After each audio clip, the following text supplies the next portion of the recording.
Hello, you are listening to Dr. Sushma Singh today in Unit 6 Liberal Perspective on Development. Let us start our lecture with topic addressing social inequality. Liberal thinkers do not accept that inequality is inherent in society. Rather, it is treated as socially constructed. Equality is therefore liable to be addressed and removed. Since individuals are born free and equal, ideally the state ought to be run with the consent of those on whom its authority rests. The liberals, along with the conservatives, nurse a strong distaste for socialist egalitarianism. Both favor a system of free economic competition in which individual talent and enterprise are appropriately rewarded. Rewards, according to them, should be equal because people strive with the same degree of skill and efforts to provide for their material comforts. They dismiss the socialist ideal that the individual should be rewarded on the basis of need rather than merit as unjust. Neither the conservatives nor the liberals are prepared to sacrifice liberty for the sake of social equality. The liberal position on the question of inequality may be presented. However, modern liberals share the necessity of maintaining some redistributive justice with the socialists. They concede that the gross inequalities could impair the freedom of the people who are condemned to life of hardship and poverty. For this reason, they endorse a program of social welfare. They acknowledge that the welfare of people is actually a form of liberty in as much as it liberates man from social conditions which narrow their choices and thwart their self-development. Thus, according to them, some attempts by the government to create a more equal society may safeguard rather than undermine individual freedom.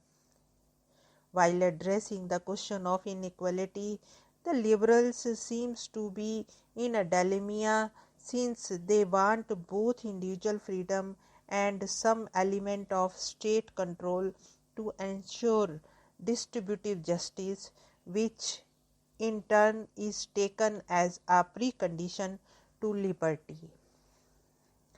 Now let us discuss the next point, the welfare state. The role of the state in a liberal economy assumed a new dimension after the wide circulation of the influential writings of the English economist John Maynard Keynes.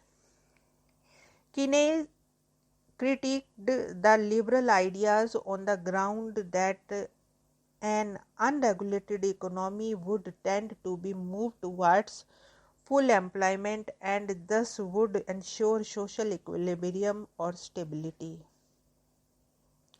Shifting from the laissez-faire argument of zero role for state, Keynes argued that equilibrium could be established before reaching that point.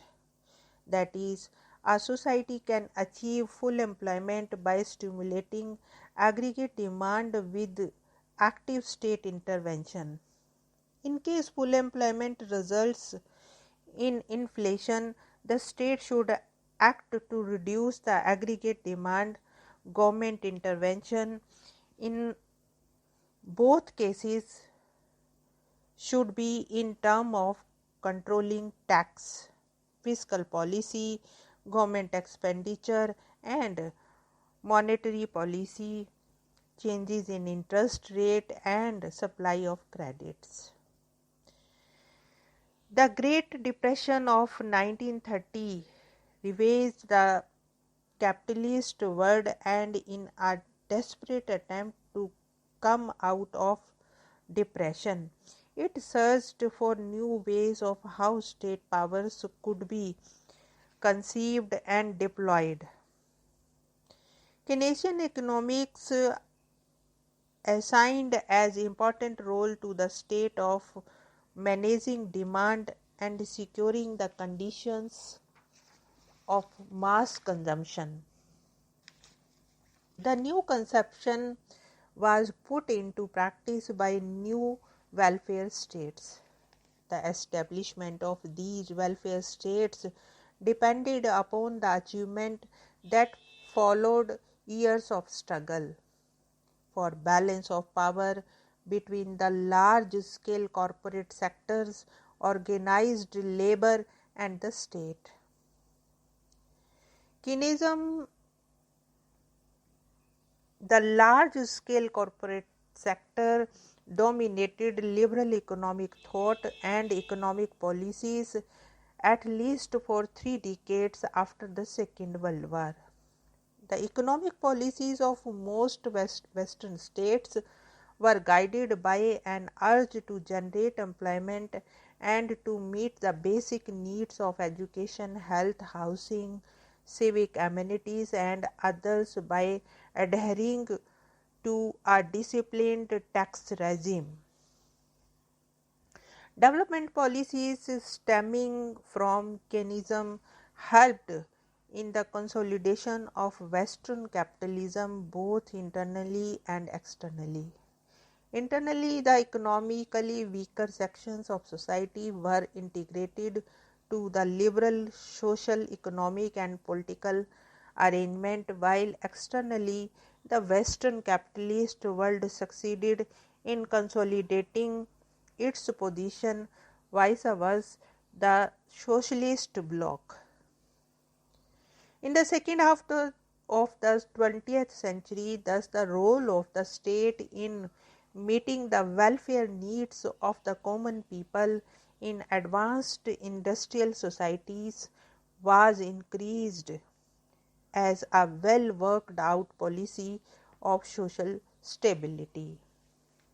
Here we want to close this lecture. Thanks for listening.